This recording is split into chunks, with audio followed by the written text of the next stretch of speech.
Third time's a charm. Oh my God, it's a brand new day, Spidey fans. Find out what we're doing on this episode of your new favorite podcast. Cinestro for the cast. It's your weekly gold mine. Stay tuned in. Stay tuned in.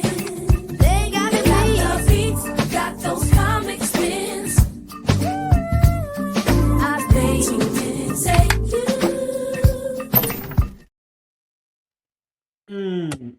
He said third time's a charm too. We're not talking about the amount of takes it was to start that episode. We're talking about the third Dune today. Spider-Man, brand new day, the third in the Tom Holland trilogy. We're talking about the fourth season of Invincible. We're talking about some other shit. Project Hail Mary. It's fourth.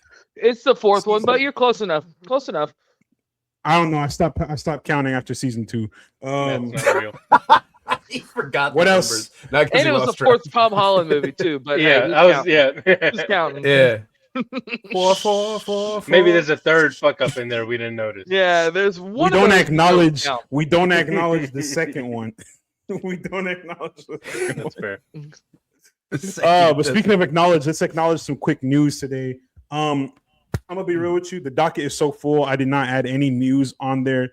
I last minute put that freaking Taylor Frankie Paul from Mormon Wives is dumb as hell and got herself kicked off of they canceled The Bachelorette. Started that show too, by the way. Me and Maddie just started. Hey, listen, we started it a day before that fucking video came out, and I knew that bitch was crazy. We both knew from the and then that video dropped, and we were like, Question. What the fuck are y'all talking about? What? Yeah, thank you, dude. I thought this is just the words of two men who are in happy relationships and watch couple TV. I'm gonna break this shit my down incel quick. ass knows nothing of this. We're gonna break this shit down real quick and move to the. All he to the does is main watch topics, Rent but reruns with his boys. You're goddamn right. It's just basically Rent. it's basically a group of like 9 or 10 Mormon. I put quotations around Mormon because they're like. They do all types of wild shit. They've either been in the church or have like gotten. They're like a. Oh, okay. I've seen a what is it called? A Meat Canyon, a Papa Meat video on this. They had like a controversy about like swinging. And they always go to swing. Shit. They go to swing. Yep. If you're ever listening to this and you want to sponsor us, get the fuck away. I will beat you in the street with a shovel, dude. No. I fuck with swing. Yeah, give me the money. Give me the money. Because I fuck with swing. No, you can give me the. First of all, you can give me the money, but I will frown at your dribble because if you put fucking coconut water in my Coca-Cola again, I will kill you. No. It's hold on. Listen to me. Put little mochi fucking bits in my Coca-Cola. He's not the same. God, no. He's not the same. But I know I know these groups of people are like no stranger to like controversy, and I know minimal amounts. What got it what got them like taken off the show? That like what is this part? So this chick, her name's Taylor. The show started off with her. Taylor Frankie Paul. It's this group of like middle-aged women. They're moms.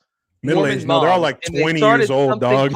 But they just look that way. Hold on, listen. They started something called Mom Talk, and this chick who was a part of it came out and said they were all swinging, and that everyone was hooking up with everyone. Like just a big I guess controversy or big thing. Big old so that suck like and fuck, immediately starts the show. Yep. Later that show, she gets arrested for like domestic violence. Domestic violence. Was abusive. And this was like some years ago. And so this same lady was gonna be on The Bachelor. Or Bachelorette, one of those. I don't fucking know. She's gonna be the lead in one of those 2 dating shows, and her ex-husband released the video of that night, and she's like throwing chairs, putting him in a chokehold. One of the chairs hits her daughter, and the daughter's like less than 3, and you can hear her crying. Like, bro, it's bad. It's bad. And I'm not. Check this out. I hate it because I'm invested in this shit. This is one of those things that Maddie has this control over me. Like, I will turn on these shows and I'm like, I can't get into it. And then I'm like, Graham and I are the same, bro. I was literally like, what am I going to be watching these Mormon dude, the husband is crazy too. Like, and some like these women are, God, I don't want to talk about this much longer. They don't give a fuck about the church. They're like trying to change the, I guess like the ladder, because it's a very patriarchal religion. Like the wife had to be submissive kind of thing. Like it's a very religions. It's like how marriage was 100 years ago, where the man was like doing all the things, the woman was like a stay-at-home mom. Very, very like, patriarchal. Women couldn't have bank accounts until they're the trying 70s. they're trying to flip the script, but they're crazy. And that I do know from like the Papa Meat video that I watched and like just like little bits and clips I've seen. Far be it from me, the queer man to insinuate people's sexuality, but all their husbands are gay. That's cool. That's nice. I like that. Actually, yeah, all the swinging is only the husbands. 3 of them. I feel like it is. I know. I just know. But anyways, I can see it in the eyes. anyways, Matt tested himself. I checked. I verified this. This has been verified by real American patriots, brother. Okay. Well, I'm sorry, people. That'll be the most you ever hear of us talk about that fucking show. Honestly, I only brought it up because I was like, it was recent news. Moving on. But we cover a lot of topics. You know, we're constantly just swinging from place to place. And speaking of people who are swinging from place to place, Spider-Man's swinging back into theaters, baby. Yes. We're back. We never left, in my opinion. I say we never left. It's sad Luis is in here to defend his horrible dog shit take that this trailer was random, gobbledygook, nonsense. But I said it. I said it from the day. I shouted from the mountaintops, my brothers and sisters. My non-binary sisters. I said it. From the rooftops, I proclaim that the Spider-Man trailer will be released someday. And when it does, it will be the most immaculate thing we have seen. Last week when we did the Oscars episode, I said my sources told me that we're going to have this trailer come like within a day or two. I shit you not. We woke up the next day, trailer, boom, Dune trailer, boom. I was like, we do this shit, man. I'm not saying people gonna start respecting us one day. We really don't go to the casino just to give you niggas a chance. Like we really are just that good. I'm a gambling junkie. I watched F1 last night. I will be on my God. Shit. This trailer. I think it's the perfect trailer. Oh yeah. It's not giving us too much. Like everyone is still wondering who the fuck Sadie Sink is playing. Which I think is going to end up being like a huge thing. And they're a lot of people are saying Jean Grey. Because I don't know the trailer. I don't even know, man. Man, I can't remember. I watched a lot of heavy spoilers, and he said another character, and I was like, okay, I know which one you're talking about. Yes, cool. But you mean Peter's sister? No. I can't fucking remember. She's Penny Parker, but because so there is a theory that's saying she is Penny Parker, who goes came to the from show. Scarlett Johansson, who oh my God, don't do this! No, everyone's favorite Asian actress. I am so certain that Penny Parker theory doesn't hold a lot of weight, primarily because I doubt that. I assure you, Disney is stupid. They're idiots. We know this. But they're not dumb enough to be like, we have Penny Parker, beloved character from Spider-Verse, written by Gerard Way of My Chemical Romance, and also featured in Marvel Rivals as a prominent character. There is a large cult following, and people love this character. So what we're going to do is replace her with a Caucasian female. Walk with me. They're not going to do that. They're not going to. It'd be really funny if they did. Hopefully, it'd be funny if they did. They low-key But there's no way they're that stupid. There's not. They actually no. They.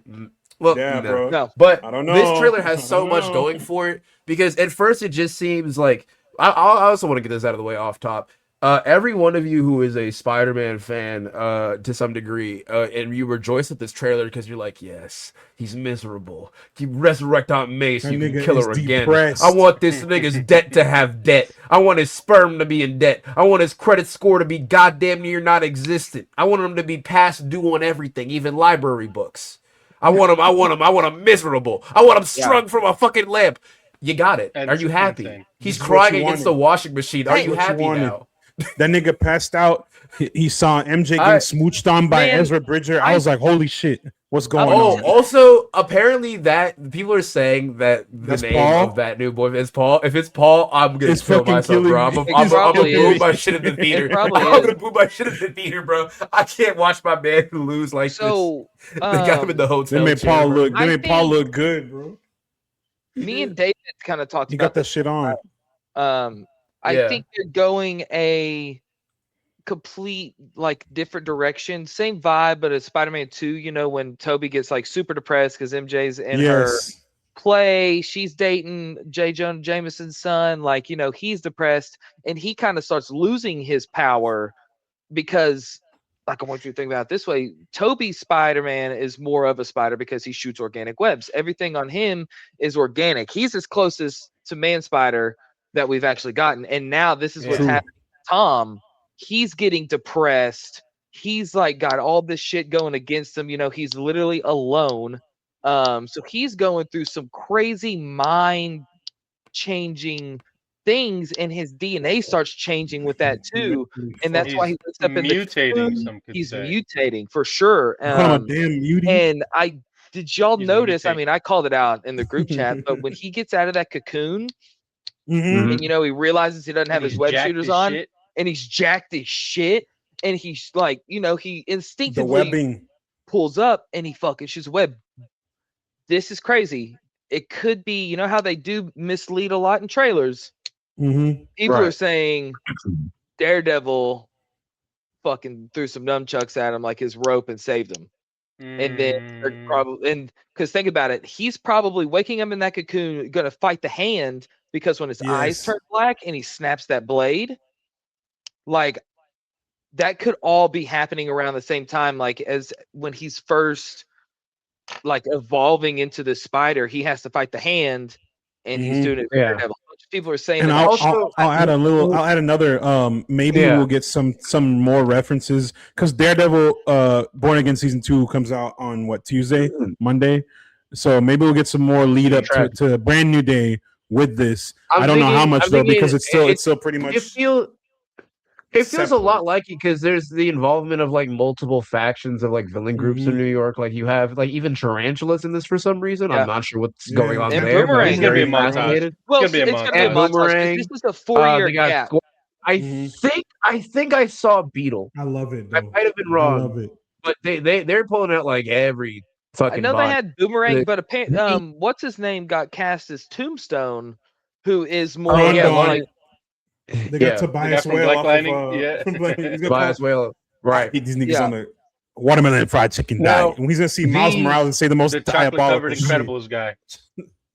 The scratch with the film seems to be based around the I think it's Dan Slott that does the Ezekiel Sims run. Whenever he's put in the cocoon, the comments will eat me alive if I've gotten the name wrong. Fucking add it to the file. Totem shit. But it's a spider totem shit, right? But my issue is it going to then tie in with? I might be just like trying to grasp at straws, but maybe is it connecting towards Doomsday? Are we going to see Tom in Spider-Verse? And I don't think they could do Spider-Verse with Tom, because if it works in with the totems, that would work in the Inheritors and a bunch of other stuff that you have to then follow through multiple films. Well, I mean, they kind of put it in Madam Web.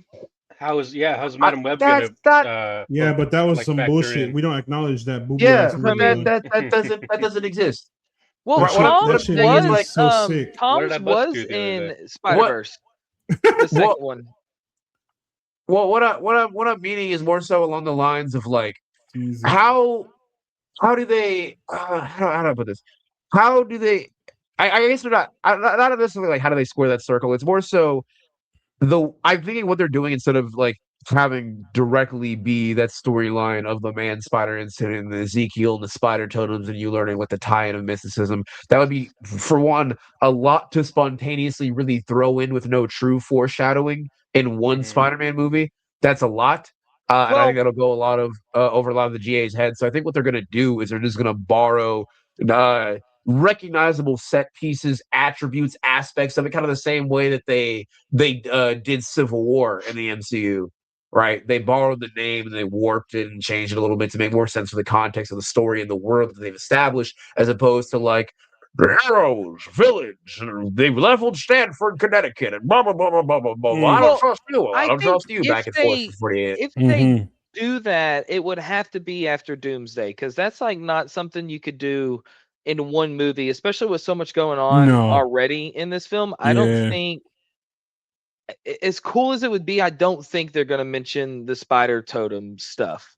1000%. Yeah, I think if anything, they'll establish that in the next Spider-Verse movie. But I think with this one, I think his DNA changing is going to introduce Dr. Connors, who Clone Saga. is now Clone Saga. They will not do the Clone Saga in the MCU. But Blonde they're gonna use Bruce Banner is gonna be a big part of this movie, and it's gonna be him like helping change his DNA back or like prevent him from turning into a spider. And then Dr. Connors, like, think about it this way: that dude's trying to regrow his arm. He's trying to prevent Tom from growing 4 more arms. And I think that'll be a sick way to like introduce Lizard. Dr. Connors. I really feel like they don't have because like I was saying earlier, how they're borrowing set pieces and bits of scenery from that. I really am so much less confident that it's Slott now. I think it's just the same artist from the books I'm thinking of. But essentially, I think they're really just borrowing like visuals and recognizable set pieces that people can then attach and like kind of build hype. So like it's one of those things where like Matt says, the knowers who know will know, but those who won't know don't know, or whatever the fuck, right? Like it's like that, just little bits and bobs. And I think if they don't, they have aspects of the Clone Saga here, right? So I'm thinking what they could do, maybe use the Jackal, use Miles Warren as the main villain. I feel like it, but like because specifically, I feel like because it's tough. They also had the added benefit of hindsight. But the Ultimate Clone Saga is very different from the main continuity one, and I think it's pretty decent. I think it's pretty good. I know what you're saying. They can borrow it. There's a lot of elements that still need to be introduced, though. That's my thing. There's a whole lot of elements that still need to be introduced. When it comes to that 100, like I don't think that's going to be a farther down the line. Like I think that this second trilogy, like, is the 90s animated third trilogy, show. Did this Man Spider arc, and it's him fighting against the Punisher, and I'm like, who else could take him down while he is Man Spider, this unstoppable fucking force? He gets even more like, he comes out of that cocoon buff as fuck. He's gonna get even more stronger, more powerful when he turns into that spider, bro. Like the Punisher and Hulk teaming up to take down Spider-Man, and then you have Dr. Connors come in and give him like the serum that changes him back. Even if they go that far down the Man Spider route, I feel like they're just doing kind of like a reverse of the Tobey Maguire like situation, whereas instead of him like getting weaker when he's feeling down, he gets stronger and maybe a little bit more dangerous. That's why his eyes turn black and whatever the fuck, and he's might accidentally kill someone. I don't know. We'll see what happens. Yeah. But while I want it to be while I want it to be what Graham's saying with the Man Spider and everything, I'm inclined to believe that Marvel will play it safe with with what Gerardo's saying. We also got to remember that Marvel did recently Disney got a new CEO who announced that they're adding some movies to their release timeline. We may get some. I'm wondering if we get another Spider-Man. I don't know. We'll see as time develops. But to follow that up, DDC, Destin Daniel Cretton, his work on Wonder Man, how good that was, and how well he took Shang-Chi and adapted the character. Let's be real. How many people besides people like us knew about Shang-Chi before that movie? Nah, me probably not a lot. Character, I'd say. And look what he did with that. So I think this movie will be in good hands in terms of production quality, care, writing. You can already tell from the trailer alone that it's better than the last three. It looks brighter because it looks like it's an actual I want John movie, I want John Watts tried and punished. I want him. We should touch on that. There's a lot of people saying, "Oh, it looks ass." It looks like it doesn't look quite as good as like the Amazing Spider-Man 2. Because that shit was crazy. Visuals. Yeah, it was a crazy skybox. It looked an great. opening swing, but it looks a lot better than what we've gotten so far. So absolutely, people are complaining like, "Oh, it looks like shit." I think you're nitpicking. Yeah, it's an improvement on what we've had. Talking about that, bro, this has the coolest Spider-Man shot I've ever seen in my life. Yes, where the camera's in the mask and he dives off, and you could just like. I'm not even the biggest, and I don't even think it's really him just eye acting. Like he just has this blank ass face, but like you can feel that boy is depressed. He's and that is one of the cleanest shots in a tight mask like that. That everyone is losing their minds over. I think it is one of the coolest fucking shots. Cool. That's what I'm saying. That's DDC magic, baby. That's DDC magic, baby. Exactly. Just by the way the cloth moves in these swinging shots, like I'm so glad that we're back Matt's off that drink. No, I'm just excited. You said the way the suit looks. Whenever he was like gripping his head, you see the folds of the. We're so bad. That bullshit ass advanced suit that you got in the. I got one little bone about the suit. I got one little bone. I was so about that. One little thing. The final swing that he does in Spider-Man 3. All right, I was like, that's awesome. I love this suit. I love the shine. And then when they got to this one, they're like, no shine for you, no sparkle, nigga. Finally, what's there to shine about? That nigga depressed. What's there to shine? I didn't like the shine. I liked it.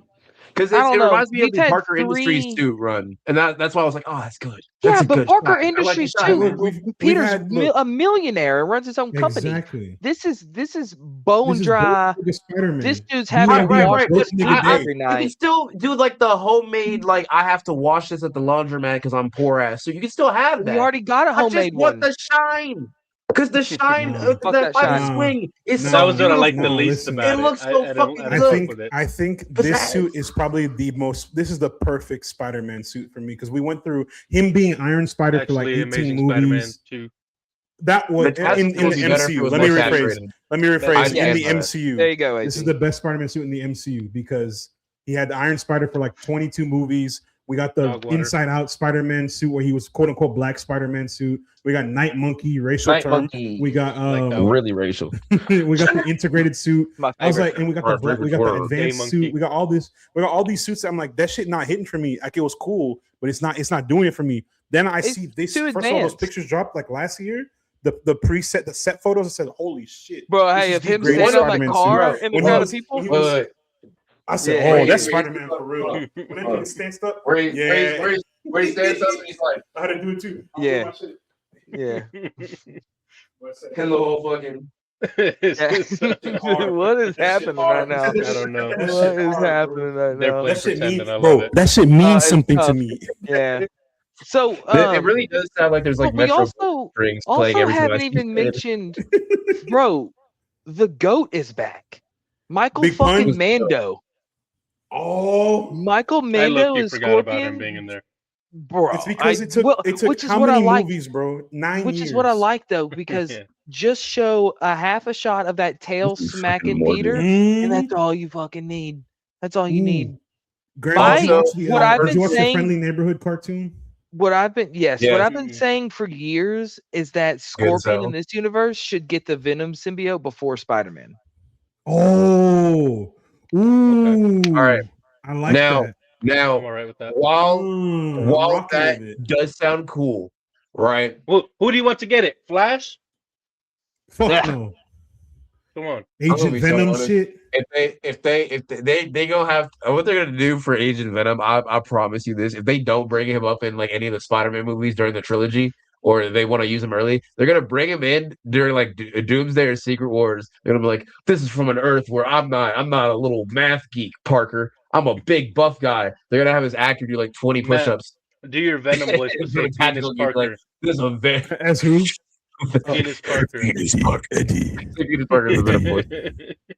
Eddie. That's all we're getting. And then he's gonna die off screen, and that's all we need. That Penis Parker. I mean, Penis Parker. Another thing, we're not paying them because we're I woke something up that what have you done? Bruce Banner is wearing the controller. Yeah, so the regulator. It's a regulator, so it prevents him from being Hulk 24/7. So what I'm thinking is going to be show has. Have they name dropped him in this? They haven't. They alluded to him. They sideways, in Ultron and something else. I he's think in the cartoon. This is going to be an opposite of Infinity War, where the Hulk didn't want to come out. I think because he is being repressed and he's like not allowed to come out, he's going to be wanting to even come out even more, and he's going to be savage. And we're gonna get that panel where we're gonna get that panel where he says Peter, the whole like mumbles Parker, and Spider-Man's like baffled. He's like, "What? Like, how do you? Banner forget. Pete Hulk, no forget. That's exactly what it's gonna sound like. So, but Hulk I'm remember everything, even I'm Bug. thinking we're gonna get the Gray Hulk in this. Yeah, Ashy Hulk. Yeah, lotion deal. I love the Gray Hulk. Ashy Hulk. Man, I love Joe Fixit. He's gonna be ass clapping against the hand. I don't remember if it's like an Al Ewing run or like one of it's like a fairly recent run, but ever since I was a kid and I saw Joe Fixit, I've always read his voice as like a Robert De Niro or like like an old mobster type. So if they have Mark Ruffalo doing like I feel like Mark Ruffalo's he's just gonna sound like how he did in Poor Things, dude. See, I was thinking instead he's gonna sound like his Will voice Ferrell from when he's doing that Marlon Brando Mickey 17 in his Mega voice from Mind. Mickey 17. Please no. He's gonna sound like what's his name, like Will Ferrell in Mega Mind when he's impersonating the space dad. He's like, it's without fathom. Without fathom. Joe smash. Joe smash. You know what? I like that. I'd be okay with that. Get Christopher Walken if he's still around to do the lines. No, Christopher Walken. Fuck that guy. He already ruined the Emperor, dog. I don't need him in more stuff. Spider-Man. Look, with great power comes great responsibility. Spider-Man. Spider-Man. They call you man of spiders. Where's the spider? There's only one. You don't have you didn't bring any more. Too many impressions. What's next? It's good. It's good. Let's do real quick before what's our rating real quick. Let's do our temperature check. 5 out of 5. How does everyone feel? Yeah. Are we on 5? I saw Wonder Man. It would have been a 3 if I hadn't seen Wonder Man, but now that I've seen it, Wonder Woman. I was at a 5 just based off of Shang-Chi. Like seeing some Shang-Chi action from Dustin Daniel Cretton with Spider-Man, and he's going against ninjas too, bro. Like this is a 5. This is a 5. You could have just shown the hand in this movie and in this trailer and confirmed what everyone's been thinking is that the hand was going to be in it. Like you didn't even have to show the fucking Punisher, but he's in New York City. Let me tell you something, Red. So I've been hearing that somehow whoever's doing the mind control, like going on right now, in this trailer, someone said, because this apparently happens in one of the Daredevil runs, I don't know which, but Daredevil gets brainwashed and he's the leader of the fucking hand. The Beast. Yeah, that one. Now maybe that's the Shadowland story. It's the Shadowland story. It's pretty good, but pulling up right now. I'm so very certain, like with every fiber in my being, that the moment if it's because they're tying it in with Daredevil season 2, clearly there's like anti-vigilante task force shit still possibly going on by the trailer because it feels like New York's still a little bit right. So what I'm thinking, perhaps first chance, if we've seen her in the trailer for season 2 for Daredevil Born Again, so I'm assuming that Kristen Ritter will show up as Jessica Jones, and if she does, I will bark. Please God, I will bark at that screen. Please I will God. not apologize. I just wanted to come clean and let people know right now. It will happen. I will not. You better also, don't be ashamed. Live your truth, brother. Nah, this is a 5 out of 5, 10 out of 10. Yeah, agreed. 5 out of 5. I give 10 it out of 10. I'm gonna be a little negative, but not because I dislike it. 4.5. I'm just worried about it feeling overstuffed. That's fair. I can get with that. I can get with that. And that's There's a lot. But I am excited about it. I really want to like this movie, and nothing I've seen makes me feel bad about it. I think it's gonna be good. I just don't want it to feel like too much. Too much. I agree. Solid ratings. We'll do some more deep dives as we get more information. Of course, we have a few more months until July. It's on my birthday too. Yeah. We'll see what they got. We'll see what Spider-Man Brandon Day. We'll see what DDC Dustin Daniel Cretton got going on. What he's doing. And speaking of Dune, oh my God, let me tell y'all something. I just watched the Dune trailer in theaters. In my face. I was when Timmy I know I spent like the last 3 weeks shitting on Timmy because he's been saying some questionable things. Dune is his bread and butter. He needs to stop. And just shut up and act, bro. Please. Stop putting the microphone in front of the nigga mouth, bro. Clearly it doesn't end well. Because hey, he's got the chops. He just needs to shut the fuck up. Dude, exactly. I think and the chanting in this. Bro, he was made for this shit. Mm-hmm. Like, I hate how like he's so. It's like hating Anakin Skywalker.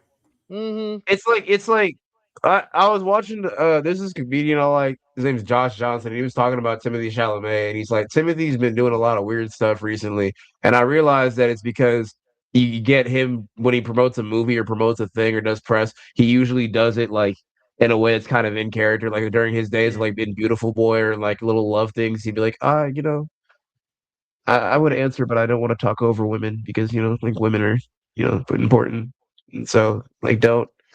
And then, you know, he was kind of like, you're saying. He's very artificial. He's like that insufferable level of method actor to where I think it bleeds into his personality because Marty Supreme is a douchebag and he's going full Marty right now. He's going full Marty, bro. He needs to go Marty raw, bro. He needs to go full Lisa Al Gaib. But I think in Dune, bro, he's got a shaved head in this. He's got a shaved head in this. Let's talk about that. Let's talk about the chanting, bro. Let's talk about everything that was the energy of this trailer. Chanting? That was him. Absolutely. That shit was. Yeah. I was like this. the whole time. Oh my god! And then like the shots. Denis is a fucking mastermind. He's a genius. These ships fly off and seeing the Fremen fighting these. Oh my fucking god! The shot. Who are they fighting? The blade. I don't know because I don't know shit about. I don't know that. One of the royal families. Some it wasn't a Starfire. It was a random great house. Well, I think the parallels are very clear.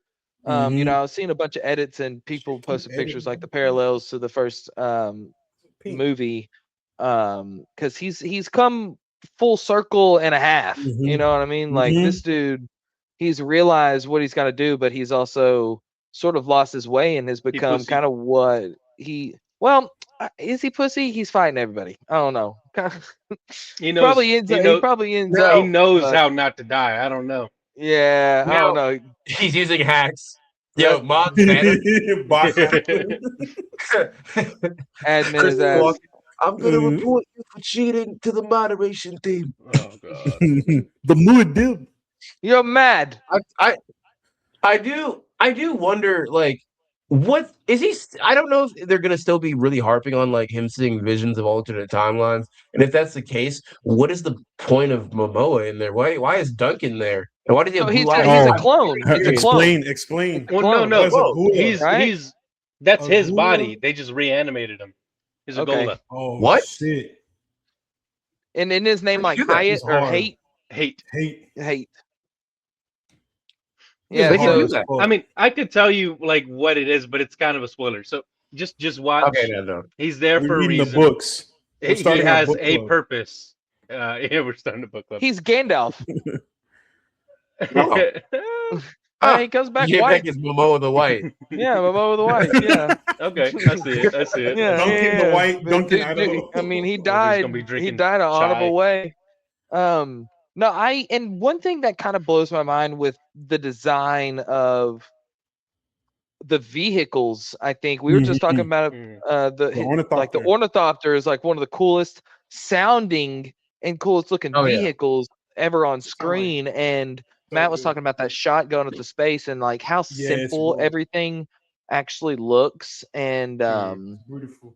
It's very Empire reminiscent in Star Wars, how their ships are like super sleek, but not like this. It's just, I don't know, everything's so simple, and sometimes, you know, that less is more is fucking true. They have a very like brutalist, and minimalist too. Oh. Yeah.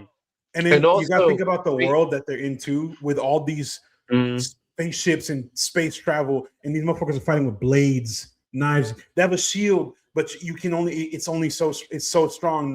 You can get pierced a certain way. They have all these like anti-worm tech, but like you fuck up, your shield is gonna alert. Like it's so mind blowing. In for a book as like not call it old and dated, but old and dated as the Dune books are. Yeah, it's a little adapting like it in this 50s or way, 60s, right? Around 60s. there. So adapting it this way just makes this even more like involved and more enveloping. I love also good filmmaking like that. Yeah. Thank you, I really Denny. like. Well, I really think one of my. Oh, go ahead, Graham. No, you got it. You got it. I was gonna say what I've really loved about Dune, being like a fly on the wall, essentially, to the Dune lore and fandom. Right? I didn't watch Dune Dooner. Prophecy because you guys said that shit fell off after 2 episodes, Yeah, and I wasn't wasting my time. Yeah, And You then can skip that. I watched the first movie about a year or so after it came out, and then I was like, holy shit, this was actually peak. And then I watched the second one about a couple months after that, or after I Did you see the second one in theaters? No, Dude, please tell Oh me you my did. god! Okay, AZ, when they do the re-release, watch them both in theaters, please. Oh my god! I'll give it a whirl. I'll give it a whirl in IMAX. It is the only way. It is the greatest cinematic experience. Like truly, and I've rewatched Star Wars. Graham loves Lord of the Rings, dog. And Lord of the Rings. I just watched Lord of the Rings, all 3 of them in theaters, and like this Dune 2 in IMAX was a spiritual fucking reckoning. Like it really is something. Which is why it hurts even more that Craig Fraser isn't coming back. But what I'm finding really fascinating too about Dune and just Denis as a filmmaker and the writing team that he has around him is how well they've put together this world and making it feel fleshed out. Because you could have things that are cool, right? But if you think about them too hard, usually your suspension of disbelief is broken, or you become not immersed, or you're just like, that's stupid, right?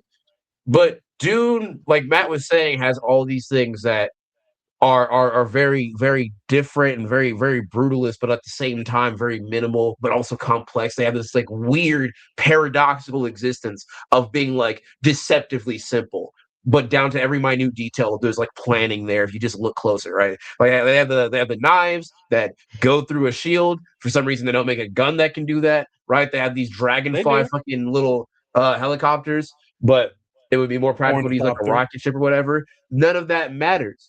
What you're focused on is how well it blends in with the story and the world around it. And also, Dune, to my knowledge, is a series, right?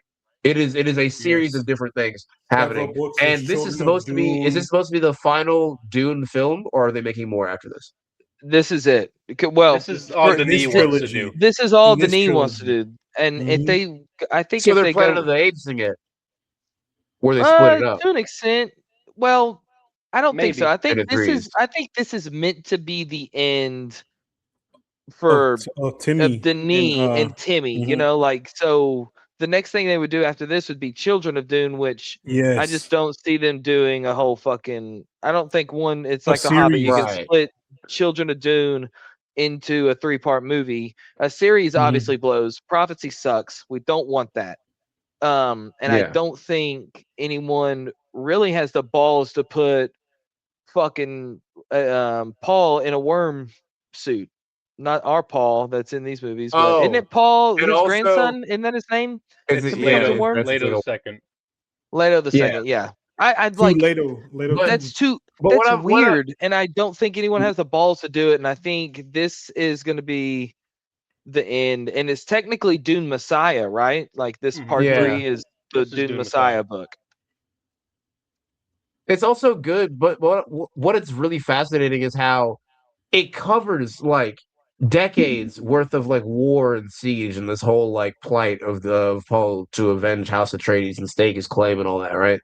It has all this going over like years upon years, and there are time jumps even within the movies themselves. There's like months to years apart that we don't see that just happens, but it flows so consistently. You don't feel like you've missed anything. You don't feel like you've tuned back in and out. And I'm very impressed with the team that Denis and the people around the Dune trilogy have put together to be able to pace out and feel like the world has been continuing between films, is constantly going on, even if we're not following everything that's happening at the exact same time, right? It's very just overall impressive. It's fucking incredible.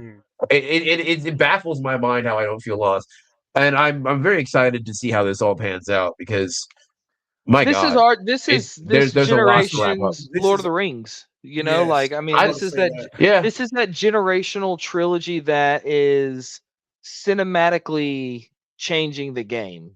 You know, and this is what I was kind of saying earlier. Like the art is H.R. Geiger, who did like the Alien art, concept art. So I think that kind of like Denis has also been storyboarding this, I want to say, since the 90s or the 80s. Like this is almost his like baby, his avatar, this is his childhood. It's a passion project for sure. It's a passion project, and I think that's why. Not Megalopolis. Don't put that on me. Don't do it to him. Not even mention that word. My fault, gang. My fault. It's a slur where I'm from. But yeah, I think he's mastered this, and he's whoever has done the casting. I would assume that he's obviously like pretty in touch. I think the casting is just fantastic, and I'm ready to see old Robert Pattinson in this bitch, because them two acting together. I don't know if y'all have watched The King with Timothy and Rob, but it's kind of funny because Rob's a French general and Timothy is a British general. And that's so like their IRL ethnicities or whatever are switched. Ethnicities. French is an ethnicity? I don't know. Nationalities. Yeah, nationalities. But I'm ready to see them two. I'm ready to see them two on screen together, and I have no idea who the fuck Rob is playing. I have no idea who that character is.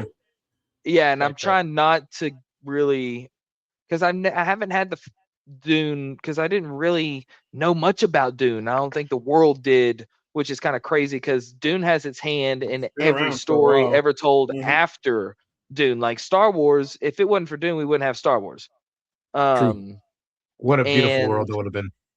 I'm trying not to go, I'm trying to go into this not knowing any more than I already do know.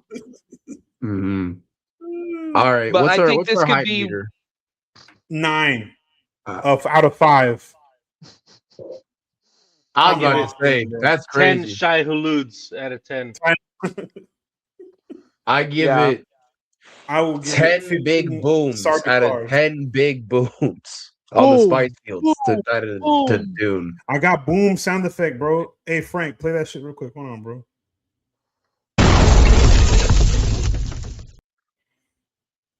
It's delayed. Oh, boom! I thought you said Dune. It's delayed. Oh my god! This is why we don't pay this man. That's why we don't pay this man. I'm 10 big booms. 10 big booms out of 5. I agree. 10 big booms out of 5, right there, man. This is probably my most anticipated film, along with Odyssey and Be a Brand New Day for 2026. I was giving Odyssey the benefit of the doubt, but this trailer brought me right fucking back. Like I'm telling you, oh my god! When it dropped last week, seeing it on the phone is one thing. Seeing it in the theaters and hearing that shit in my chest, I was like, I levitated, bro. I floated on my chair. I started speaking in tongues. I was like, I was like, what's going on? This man Matt was over there in the theater feeling invincible. Bro, I started. Oh my god, AZ! Get that look on your audio listeners. You can't see it, but I'm smirking. I'm smirking mean because you know what, baby? We're talking the greatest show ever. It's back, baby. We're back. Whoa. I muted it. I saw the scout. Yeah, get the fuck out of here. The greatest show ever. The greatest show not ever. even the greatest cartoon ever. For members of our audience, right? We have a very differing opinion. Yeah. How this season is started. And we both read and love the comics. We both read and love that. We love the comics. Got the compendium. We are both real. He's got rose-colored glasses on. Eve colored glasses. So we're both biased, just different directions. I am firmly of the belief that you can criticize things that you love. That is the greatest way to show your love for something is if you can critique it and you can take the good and the bad, because nothing you love is perfect. However, I'm like the niggas all 90 Day Fiance, bro. I don't care. I haven't gotten laid in forever. All right, Invincible, drop something. I'm there at the door. First day, it jumps. I say how high. Look, all right. I love Invincible, but I will say this season's animation, at least Gerardo, you can give me this. It moves. Gerardo. It's actually moving. I don't know, man. I'm going full Anglo with the pronunciation because I do not have I'm ignoring it because I don't want to hit you. But I heard it. I said I'm going to acknowledge it. I've seen a lot of PNGs just kind of floating. Yeah, it has not gotten better. I saw. I wouldn't say it's gotten worse, but it hasn't gotten better. He was being dragged across clouds. Before we get deep into the unrendered 3D model in one scene, and they just kind of ignore it. I was going to say, how far into this series is everyone so far? In this season, is everyone so far? I've seen all 3 episodes of this new season. All 3 episodes. Yeah. I am just now getting to the end of episode 1. It came out Tuesday, and I can excuse myself. I had work, blah blah blah. I don't care about this show. I'm gonna be so honest. I dropped it after the first part of season 3. My enjoyment went from season 1 was like, let's fucking go. Season 2 I was like, okay, we're somewhere. Season 3, sharp decline. I don't care. I gotta see. It's very hard for me to clutching my pearls right now, bro. SMH my head. That's a real bisexual. This is dreadful. I'm not new to this. I'm true to this. Yeah, I recognize game, bro. I don't know. I'm sick of these shows not hiring authentic voice actors and paying millions and millions and millions of dollars of almost like a waste, like of a the animation budget. And of the animation budget, when people I think are watching this, I mean, I don't know, because a lot of people are still watching this shit, and those big names kind of do draw, but like most real ones want good animation. Yeah. I would have rather someone like I've seen those little irradiated cartoons AZ watches. They might be stupid, but fuck, they look good. You're making a good point. I was about to say, even the American voice actors for like Dragon Ball Z, Naruto, they all still put in effort and put in hard work. It feels like these guys in Invincible just show up to the booth and just start reading lines. I'm like, dog, portray a character. Like, look at Vox Machina, the Legend of Vox Machina, because their cast is entirely voice actors, and it's beautiful. And the animation is stellar. Because they know what they're putting their money into. And what the worst part of the whole thing is, that I'll say more than anything, the animation I'll say is more fluid than the start of the last season, right? It's much less just static character pose. It's a lot less of that. Bro. What I will say is the worst part is, and this has been a consistent issue I've had since like the first airing of this series in the first season, the voice acting is somewhat atrocious. It is pretty subpar. Very atrocious. It is exceedingly subpar. And the reason is not just solely because you should get people who are actual voice actors and have worked in the voice acting field to do that voiceover, because they act with their voice all day. Meanwhile, you have all these actors who are great people. Right, they have incredibly talented performances. Yeah, fucking Sandra Oh in this. I love Sandra in anything, but God, sometimes her voice for delivery is not that bad, but she has voice acting experience. But even what's her name? The one who plays Britta in Community, and she's Adam Eve. I can't remember her name. Samantha. No, I know who you're talking about. I can't remember her full name, but I know not Samantha. Said her middle name. Jillian Jacobs. Sorry, Jillian Jacobs. Samantha's Eve's real name. Is actually also a she does voice acting, like a lot of it, right? But even she's giving a subpar performance. Even J.K. Simmons, who was in the entirety of Legend of Korra and has voiced almost every J. Jonah Jameson fucking ever, and does a lot of other voices, is not doing so well. So I'm like, what's going on? And I'm realizing it is because of the amount of money they have to spend on the cast. They cannot afford to do retakes. They get probably 3, and then they're like, all right, hey, bro, Steven says it's going to be $50K for the next, 20 seconds. So we just take this. He farted in the microphone. I guess we can just use like an AI text-to-speech and make it say something. I don't know. We'll figure it out. It's just baffling. Amazon on my phone right now. Please, I am not doing shit. Let me voice act. I promise. They've also replaced a lot of voices. I think Titan used to be Mahershala Ali. Now it's another guy. What's funny is it's the same guy they have playing him in not Marvel Rivals. What the fuck is Marvel Zombies? Yeah.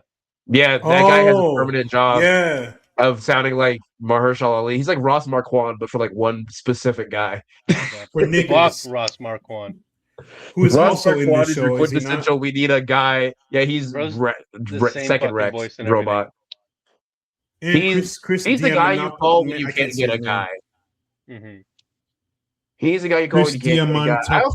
That Greek name. But I'll say as far as this season goes, like nitpicks out of the way, I do like how Robert Kirkman is approaching the series because he says for him and Corey and for Ryan Otley, like the whole team behind Invincible since its conception, they wanted to treat the show as like a second draft of the comics, essentially revamp, take things that he didn't like, things that don't work as well to flow for the story and pacing, and tweaking them in certain ways. And the biggest one they've tweaked recently was the conversation that with Eve's dad in the comic. That is the funniest fuck scene. It's very hilarious. It is the most misogynistic, horrible, abhorrent shit. It's like talking to Luis for more than 10 minutes. It's amazing.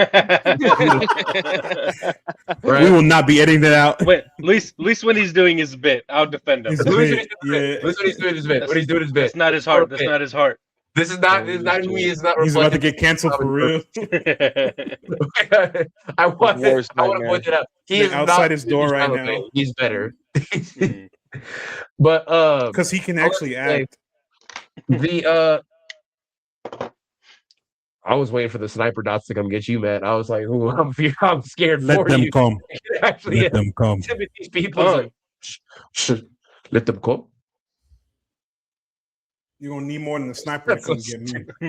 You're gonna need more than a sniper to come get me. But fuck, that whole conversation has changed because in the comics it's a very misogynistic take. He has this whole stance about how he's like, yeah, I'm glad she's not with that Rex boy anymore. But quite frankly, Mark, my daughter is a whore. Yeah. And he's like, and not only does say she's a whore, he's like, I commend you for forgiving her sins of not being a virgin.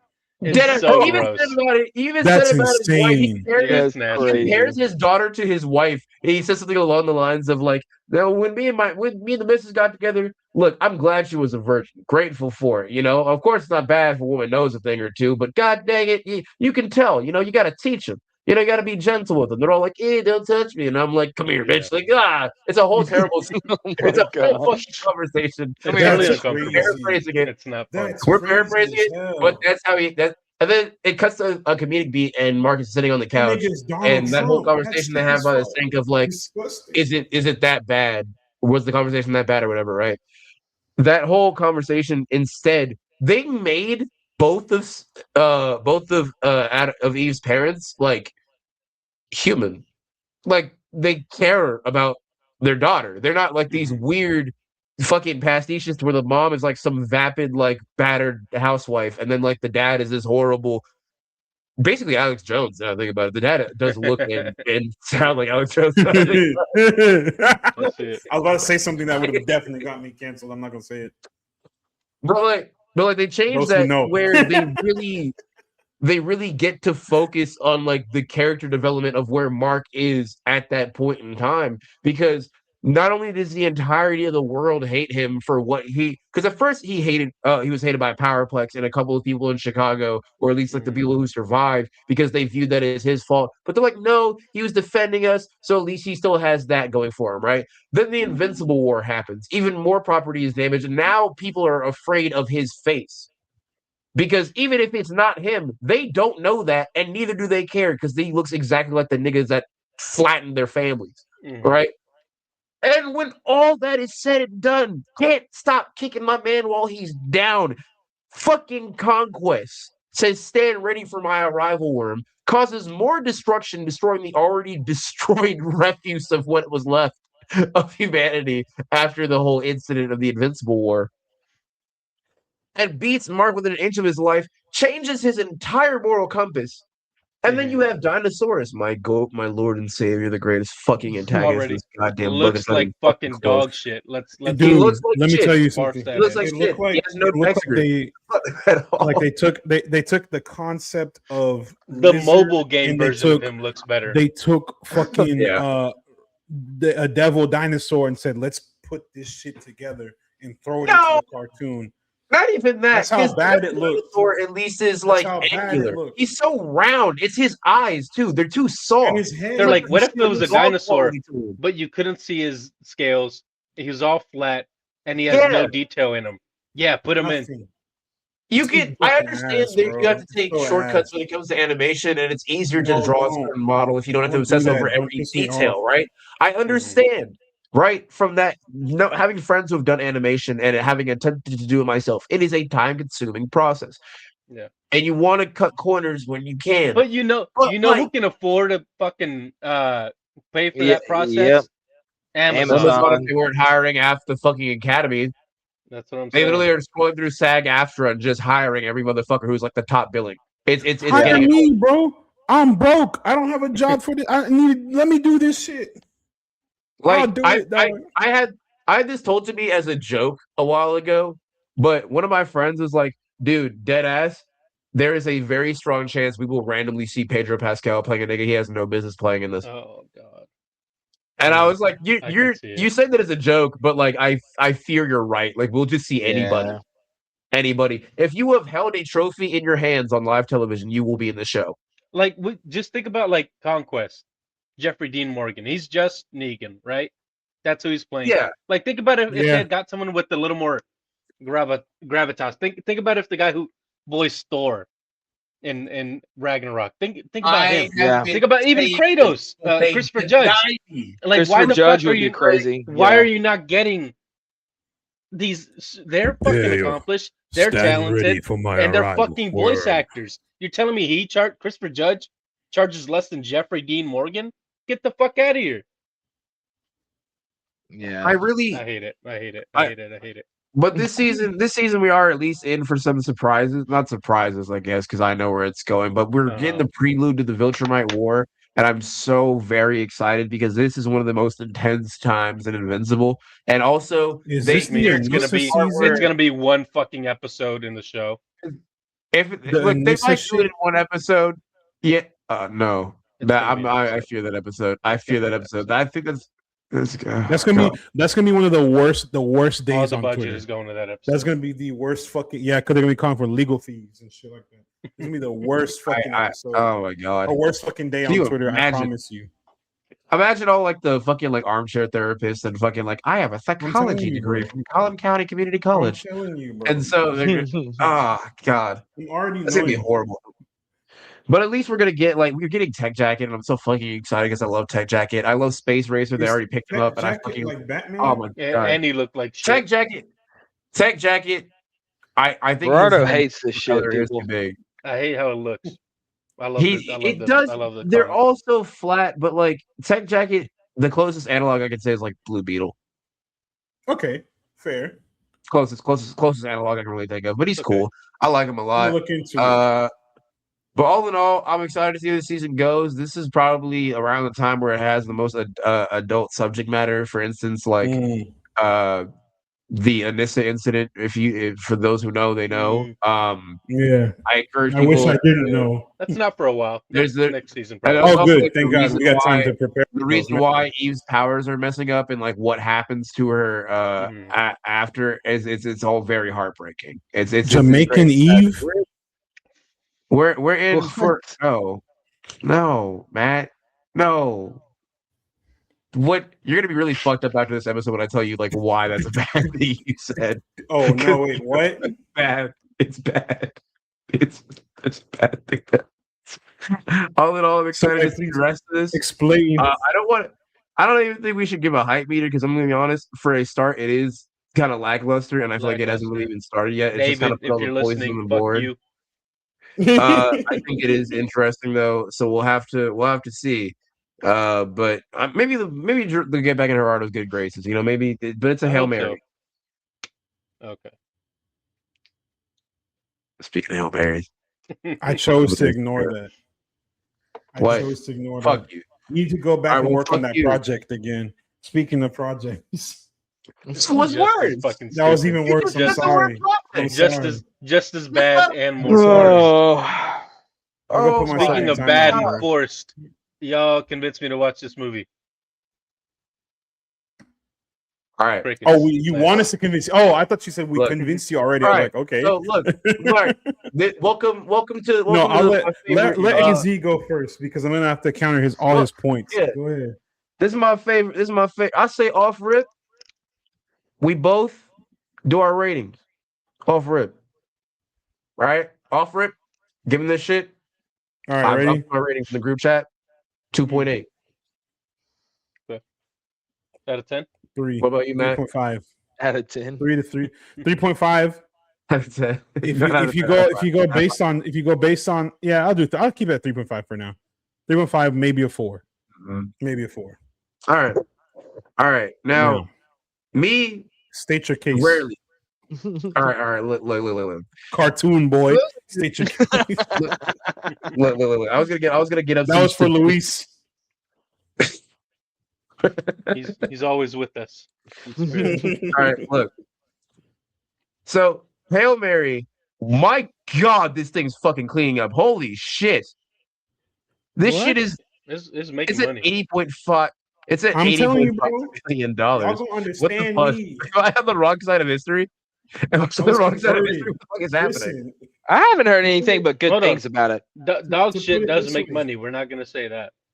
No, he's got a point. Dog shit does make money. This is not dog shit though. I was very much in the what the fuck is this movie? What's the point? Why am I watching this camp prior to coming in to this film? I sat down. I said they're gonna make me watch this movie of Ryan Gosling with this damn ass rock. I'm like, what the fuck is he doing in space? We've already gotten a stranded man in space story. I've seen Endgame, the beginning of Endgame. I don't give a fuck. I watched this and I was like, Phil Lord, Christopher Miller, I owe you an apology. You are the first person to receive an apology from me when I'm wrong because it's the first time I've been wrong. This movie was beautiful. It was fantastic. I had a great time. I felt many emotions throughout this film.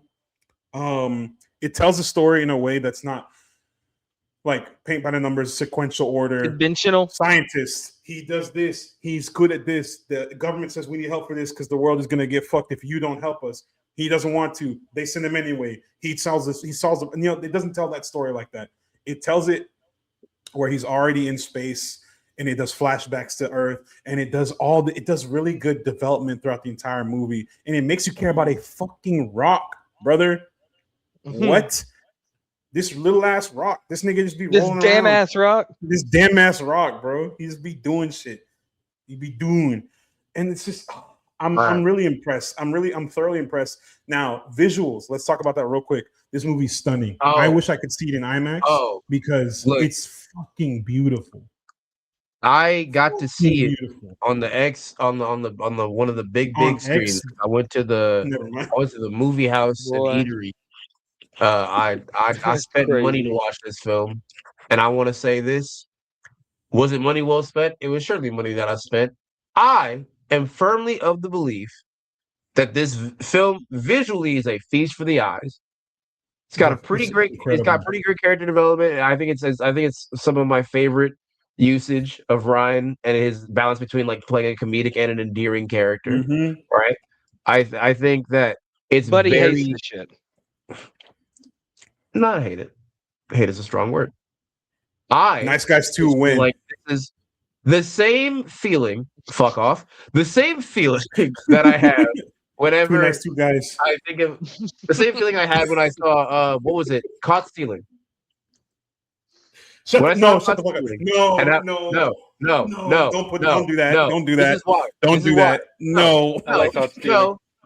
Everybody wrong. This is why. Luis, when I saw the trailers for Caught Stealing, right, I was under the impression this was going to be a certain type of film. I was like, it's probably going to be much lighter than I thought. Okay, they got Austin Butler. Oh, Matt Smith, he's got a good comedic timing. Darren Aronofsky movie. Come on. I didn't know. You knew better. You stupid. But look, I watched it, and then I was like, oh, my God. I feel like pulling a Hemingway right now. This is so depressing. Insane. Jesus. All right? but great film, right? And Hail Mary, I hadn't seen much trailers for, and if I had, I wasn't fully paying attention. And I was under the impression I was not to compare it to Interstellar, but I was thinking it was like a spacefaring adventure, right? There was going to be like some like real drive to it, something like The Martian, a little twinge of Interstellar, maybe. And then they were like, "Hey, we know what you thought this was, but you're a little guy. You a fan of little guys? You like little sidekicks? You like little guys, huh? You like your little guy slop, huh? Yeah, that's right. We had Jeff the Cat in Rivals. We had Jetpack Cat in the fucking Overwatch. Here's your little guy. Jingling keys. Here's your BB-8. Here's your glove shitto. I could, but granted, eventually I warmed up to The Rock, who's funnily enough named Rocky. And I thought that the bond between the two of them was great. I thought it was a beautiful, beautiful thing. I like how he taught him essentially how to speak by making like essentially a call and response. Fist my bump.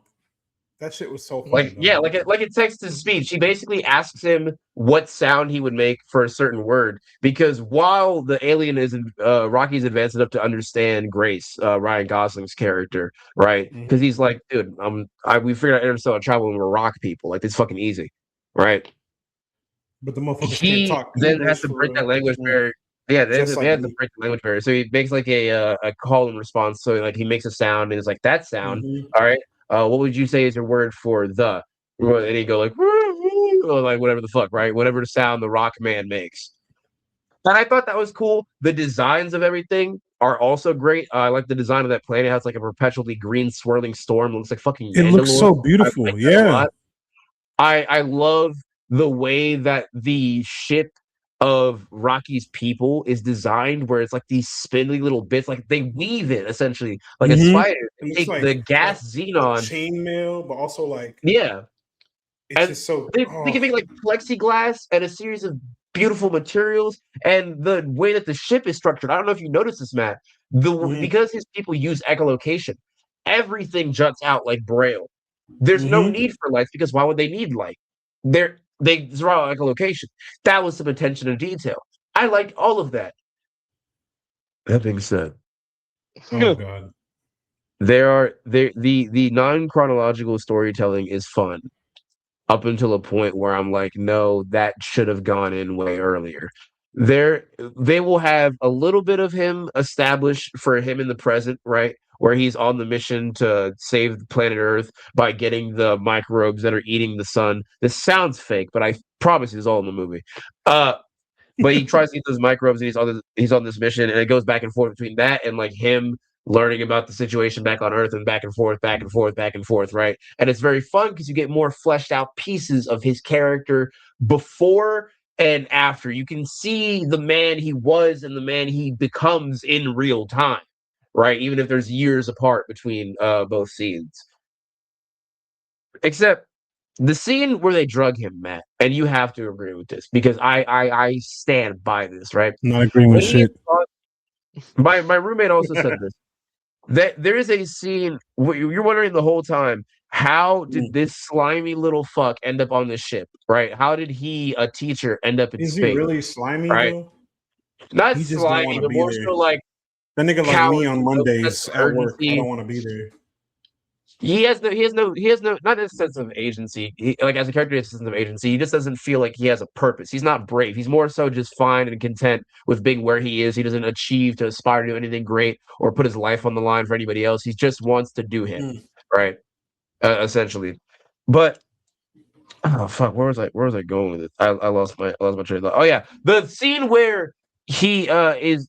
There's a scene where the factory essentially blows up, where they're testing with these like particles to power the ship. It blows up, kills a solid chunk of the crew, so they need a new biologist to go, and he's the only one that knows enough about the mission. Officer and like 13 people. Yeah. So they send him, and he's like, I don't want to go. I'm not doing it. No, God, no. And so they medically induce him into a coma, right? They drug him. He's like kicking and screaming. He's like, no, I don't want to do this. I don't want to go. Please, no, I don't want to. Blah, blah, blah, blah. I'm a coward. Blah, blah, blah, blah. This, that, and the third, right? But then it just goes back into the film, and you're supposed to like kind of disregard that, because it then goes into a lot of like really good, strong bonding scenes. and it feels like it would have been more impactful because the way every single way that they do these flashback scenes is a call and response, right? No, that's the point of the movie. It's supposed to put you. He's already established that he's in the fucking ship. You know he's going to go no matter what. It doesn't matter how he gets there. It just establishes how he grew. That's not my point. That's not what I'm saying. I'm saying it's the order in which they put good screenwriting. It's called good script writing and good filmmaking. Go watch your fucking cartoons, brother. You want that narrative shit? Go watch Naruto, nigga. Don't tell me about Project Hail Mary. I'm saying they need to put it a little bit earlier, right? Because it's a call and response. No, Matt, shut up. Listen, this is what I'm saying, right? Every single time that they had a scene, Matt, if I can't finish the sentence, I will strangulate you, Matt. Nobody can strangulate me. Okay. Look at me. Look, what I'm saying is I'm fine with the non-chronological storytelling. I'm fine with that. I'm fine with a non-linear narrative. But it is a call and response every single time, right? When he's like, why am I on the ship? He's like, why am I on the ship? I don't know how I got here. Am I smart? Flashes back to setting up him being smart, right? Call and response, right? But when they show the scene of him being drugged, right? It is way past the point where I think it could have worked better, and my roommate agreed with me. The point where he tells Rocky he's not going back to the point where he's going back to the point where he's talking to Rocky, right? And he's like, I'm not making it back. I've made my peace with it, right? Having that juxtaposed to right when he's being drugged and forced on the mission would have felt more impactful. But when it goes back into this heartfelt point, I still felt fucking shocked by that. It would be like if somebody at a Brahms was shot in the face and they're like, hey man, just go back to eating your ice cream cone. It's fine. I couldn't go back. It was so jarring. It was so jarring. I was like, I don't think I can go back to the happy relationship between him and the little friend. I feel like it wasn't working. Writing, and also, look at that. You had an idea for Grace in your head up until until that point, and they just broke that for you. That's called elite fucking penmanship. These niggas was in there with the fire to paper.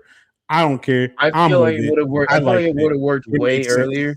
And I also do really feel like this film does not need to be 2 hours. I can agree on that.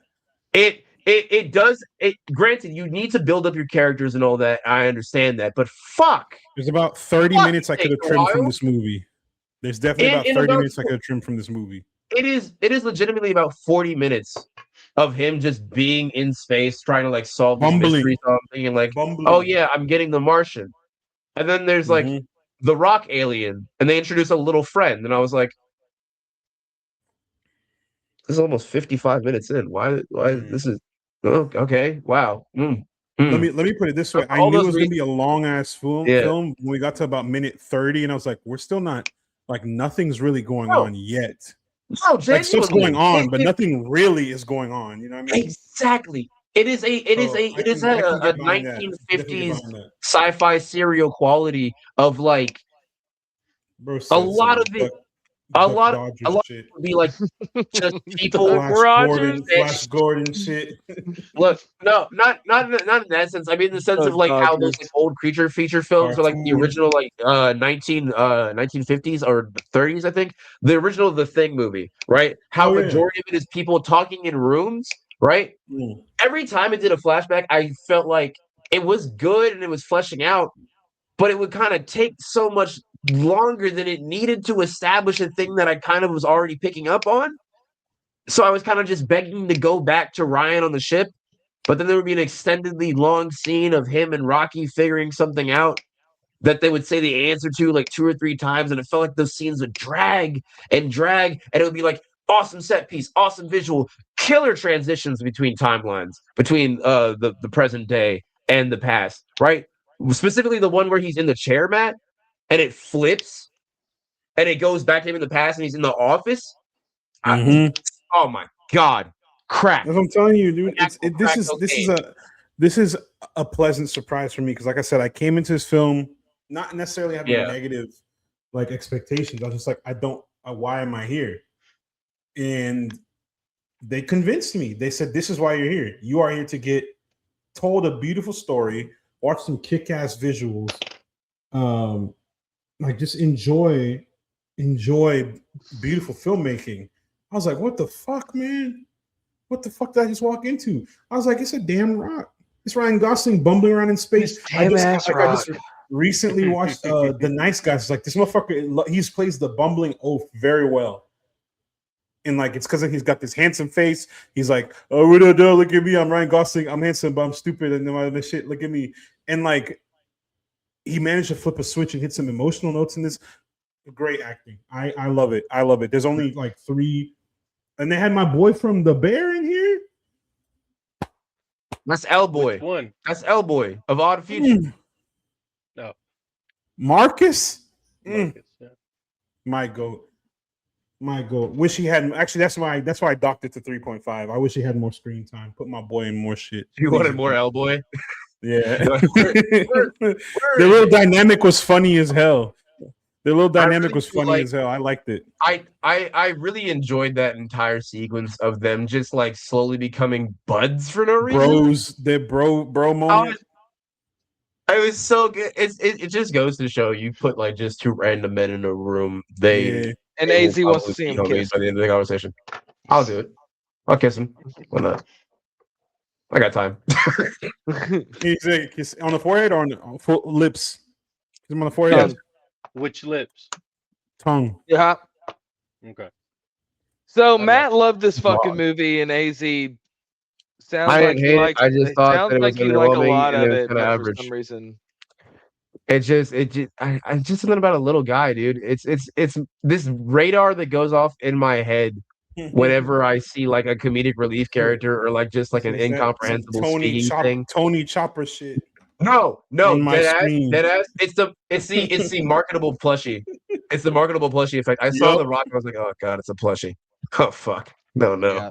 It's a marketable toy. Oh god, no. Well, I think that narrative is getting maybe a little overplayed. You know, like Mando and Grogu, like the Porgs for Star Wars did it, and then Badlands did it. They did it right, but I don't know. Just kind of seems like a trope that's maybe run its course. But get ready. I've heard great movies about this. So.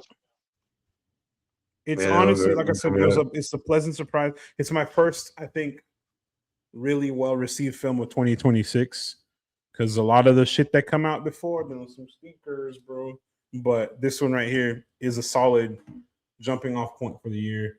I don't know who else is readier for this film or not, but AZ, tell us, bro. Tell us a little bit about Ready or Not. I just want to know the details. Right, that one was terrible. I know it was. I wasn't ready for it. So you know fault, but you know what? Just like you weren't ready for that transition, I'm ready not to. I don't know. That's a hard one to do. That's a hard one to do. Here I come. What am I supposed to do with that? I don't know. Speaking of Look, I'm gonna be entirely honest. I'm gonna be. Jeez, I think we honestly can actually skip Ready or Not, because I'm gonna be so clear. I forgot we were talking about it, so I did not get to watch it. I did not have time this weekend. There you go, guys. That's our review of Ready or Not 2. Yeah. Look, Samara, we'll talk about it again. David said that the first one's really good, but also David likes like not good things, and I love you, brother. No, I will say Ready or Not, the first movie is really good. Maddie said she liked it. Didn't need a sequel though. Didn't need a sequel though. See, I'm gonna have to like get a second opinion anytime David says something's good. Like he said, Project Hail Mary is good. I said, I don't know. I watched it myself. I was like, okay, this is the first one. I was wrong. Everything else though, David, brother, please, brother. it's Watch just more like, things, brother. Like I'm just amazed at how like David's able to do like a positive outlook on any piece of media like ever.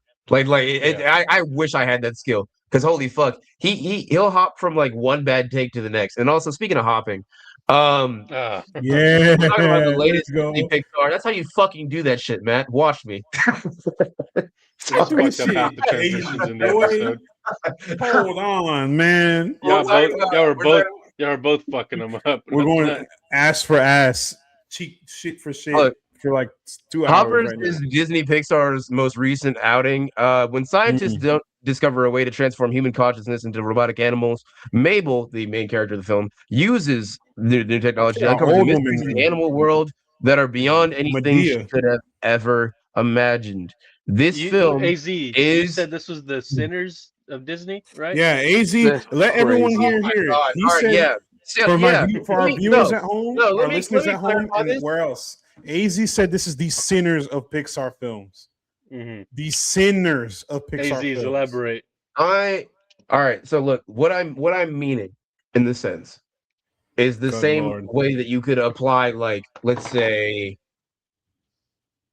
the curling champions are like, oh, the curling championship. Oh yeah, that's like the Super Bowl, the curling world, right? It's just a fucking analogy. I'm not meaning it's literally Sinners. I'm not saying that fucking civil rights level black art of iconic man Ryan Coogler is on the same level as funny Beaverbot movie. It's not what I'm saying in the fucking slightest. That's what you said in the chat room. I'm trying to clarify my statement. I'm trying to clarify my statement, man. I swear to God. I got the footage, bro. For the God. Look, got the footage, what bro. I'm saying when I call it Sinners, what I'm saying that it's like Pixar Sinners is the fact that Sinners was a movie that was not at all based off an IP. It was an original idea, and it was just them. It was just Ryan Coogler being like, "I want to make a thing that is good, that is art, and that is an actual like original idea." And what did it do? I got involved in that, right? And granted, Disney, Pixar prior to this had released other non-IP related or like single films. They had like fucking Onward, Elio, right? Elemental. But no one saw these. No one saw them. And if you did, congratulations, you don't exist. But what I'm saying is like, but what I'm saying is they spent so much time missing with all these big fucking, with all these like, not even big swings, all these fucking like minute wet farts of saying the same shit over and over again of, guys, maybe prejudice is bad. Maybe we shouldn't have prejudice, guys. Maybe we should do better. Maybe we should make another fucking Incredibles or Toy Story sequel for the 80th time. They decided to then actually make, with this movie, an original idea that was good, that was fun, and in spite of a lot of things, hits on multiple layers for a Pixar film. Instead of just like only prejudice or only emotional stability or only grief or like only one facet, it does a lot. It's quite impressive in that regard. So I mean, it's their Sinners in the fact that it's like an original thing that is blown up to be great. So like, are there vampires in it or? There's not. Oh. I was meaning it is a similar. Yeah, like, the beaver runs up to the fucking mountain lion and goes, "Y'all clan." All right, that would have been funny. Technically, that does kind of happen. I'm not wrong. I'm never wrong. Just early. I'm on the pulse. Okay. Now here's the thing. Hoppers has a really good cast of people that I like and a lot of things, right? It has Piper Curda. It has Bobby Moynihan. I love Bobby Moynihan so much. You like Bobby Moynihan? He's one of my favorite voice actors. I love him. Have you seen We Bare Bears? Oh, it's cartoons. The guy from SNL. Cartoons. Yeah. Yeah, but it also has Eduardo Franco. He's a guy. I have a job. You probably know him as he's in Stranger Things in he's the pizza guy in that season. That one season. Oh, the pothead, long hair. Yeah, I do like him. Him. Yeah, I like him. I like him in almost anything he's in. He's always just like a guy, right? But it also has John fucking Hamm. I'll watch anything with John Hamm in it. John Hamm can be in my room and I will never leave. I love John Hamm. John Hamm don't got shit going on while he's doing his fucking voice. He's doing Ritz commercials. Mm-hmm. Bro, he's doing. You've seen Your Friends and Neighbors? It's a good show. It's on Apple TV. It's really great. He's in it. He's the main guy. It's fantastic. That bill's to pay. But it's just a really good film. I'm trying to find like the box office, but I can't seem to find it. But overall, like this is just a lot of money. Oh yeah, so it is. It had a budget of 150 million, and it's already made 243, and I think it well deserves it. I think well deserves it. It is. It's Pixar. It is cleaning the fuck up. Pixar has Pixar some flops. We can't. They have. I think the last movie they had that was this significant of a success was Inside Out 2, and that was a sequel, right? Mm-hmm. Hopper's not a sequel to anything, but I love Zootopia this story 2? Because like it's so Zootopia 2? It's so not Pixar, huh? Is that not? It's fuck me. Never mind. My fault. My fault. Is it Pixar? Man, I'm sorry. Zootopia. Oh no, it's not. Yeah. But basically, there's this girl. Her name is Mabel, right? And she lives in this town called Beaverton, and she's like one of those quote unquote like problem children, right? Like I was, because in the 2000s, if you weren't like drooling from your mouth, you technically didn't have some sort of mental disability, so they would just call you like hyperactive. And so she's very gifted and talented. Yeah, she's one of those gifted children. She's constantly getting in trouble at school for like freeing the class pets and like trying to like feed other animals that are like stray animals around the school because she's like really into nature and she's really like conserving it. And she acts out in all these ways because she's super impulsive. And that was a character that I could relate to because I was genuinely really like that as a kid. I probably still like that as an adult. I just got a better handle on it. And she has this bond she shares with her grandmother where they have this glaive where they'll sit there by her grandmother's property and they'll watch all the animals that just be amongst nature. And she gets to have this very pleasant memory. And because she is a parental figure in a Disney film, the grandmother unfortunately passes. While Mabel is just by herself, essentially. And and fast forward to several years later, she's in college, and the mayor is building through her grandmother's like old glaive this giant highway.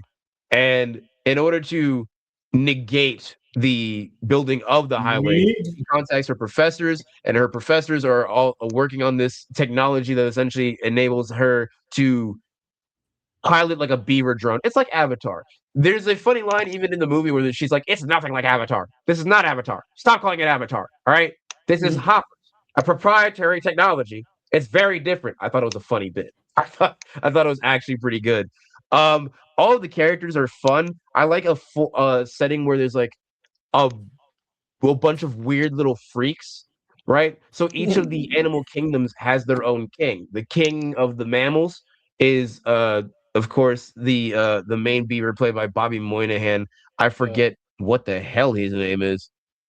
God, I don't think I remember. Oh yeah, Beaver King. It's King George. It's Beaver King George. And there's Beaver King George. There's the insect queen. There's the insect queen who's like a butterfly and she's like queen of the bugs. There's the fish queen, the bird king, and then there's also the I think I'm forgetting one. Fish, bird, blah blah blah, snakes. Snake. Right. We can and they're like three. Yeah. But it's pretty cool. It visually also looks great. There's a way that they go back and forth between like the animal to human dialogue because while she's inhabiting the hopper, she can communicate with the animals and understand their patterns of speech. But when it goes to human, they can't see her. So her eyes, whenever she's looked at through like a human, are like these normal little black beaver eyes, but she has like the cartoony ones that she has. Whenever she's like in actual beaver form. So it's like a little small artistic representation. It's super cool, right? And they can't understand each other. The humans and animals, it's not an over the head situation where they can infer. They don't know what the other's saying at fucking all, unless it's translated. And it's so good. And this is where Gerardo might actually get mad. Dave Franco is in this movie. God damn it. But he is able to die a gruesome death, and it's quite funny. It is very funny. The last this just become 5 stars for me. It's no, the last 30 minutes of it is actually the most unhinged shit I've ever seen for a Pixar film. I'm not even joking. It's straight up body horror. Is that the scene where they're screaming? Not even that. It's like, okay, so you know how they made the hopper and it is essentially like a drone of a beaver, like a really advanced beaver drone, right? Yeah. They use the hopper technology and they put the queen of the insects, she dies. She gets smushed by Mabel because Mabel's like, ew, a bug. Fucking smashes her shit. And in front of the whole like council, and everybody's like, squish her, kill her now. And so Dave Franco plays Titus, and he ends up using the Hopper technology because they build a robot replica of the mayor, and so he inhabits the mayor in this like horrible like. His skin is like he has to like adjust his face. I'm not even joking. It's fucking gross. He has to like his skin is like folding off, and he's like, "Oh, sorry about that." The closest analogy I can have is like Javier. I think it's Javier Bardem. In Skyfall, yeah. How he takes out his jaw and like his whole shit falls out. That's in this. Fuck Dave Franco. All in all, though, Dave Franco does die. He does get horrifically exploded. It is funny. Dude, you are talking about Hoppers like it's fucking Schindler's List. Look, and Schindler's List sucks.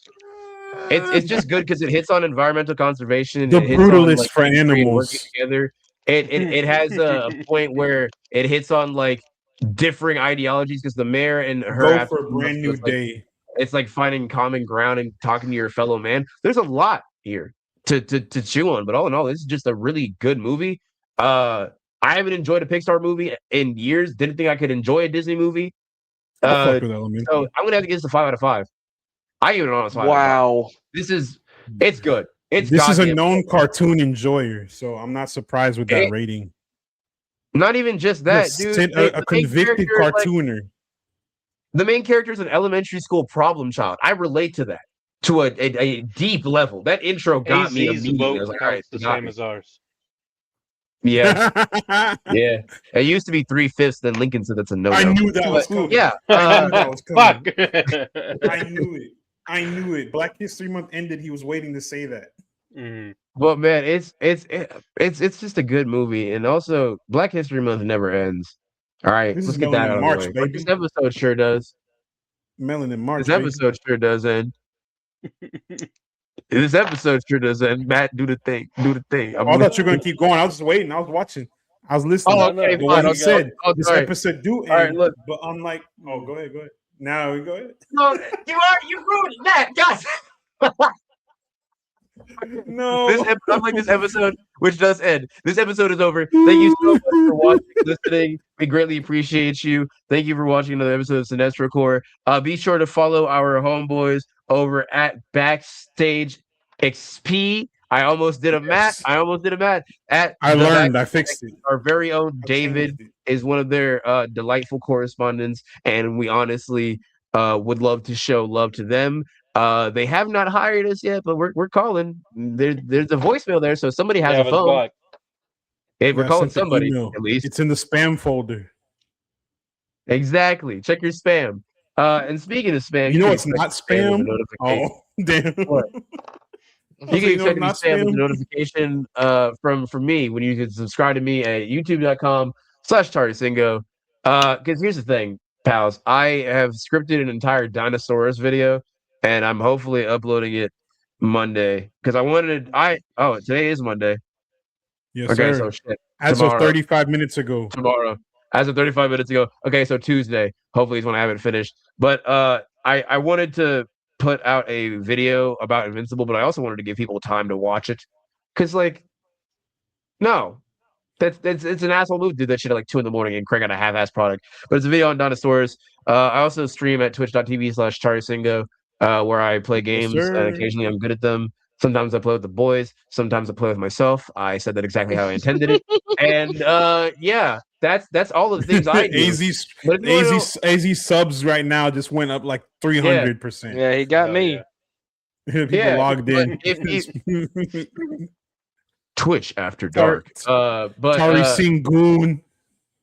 But if you want to know when we're gooning, spooning, or shooting some hot news into your ears, Matt, where could they find that information? At Cinestro Corp, no S, because we are now federally mandated that we cannot have the S. I don't make the rules. You want to take it up with someone, take it up with DJT because it's his fault. Maybe one day we'll get the S back. I don't fucking know. We'll see. I'm still working on it. We got my people talking to other people. Yeah. But please give us a follow. Tap in with our channels as well. We're also on Twitch now, twitch.tv/Cinestro Corp. We have been gaming. We haven't gamed a lot this week, but we will be back We finna show y'all some Space Marines. Yeah, Graham just put me onto some shit. I'm about to. Me and David played a little bit before, and he's hooked.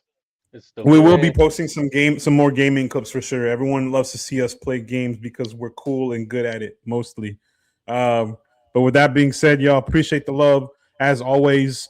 We love seeing y'all jump in with us each week. Go ahead and tap into all our pages, tap into our homies, and we'll see y'all next time at the movies. We're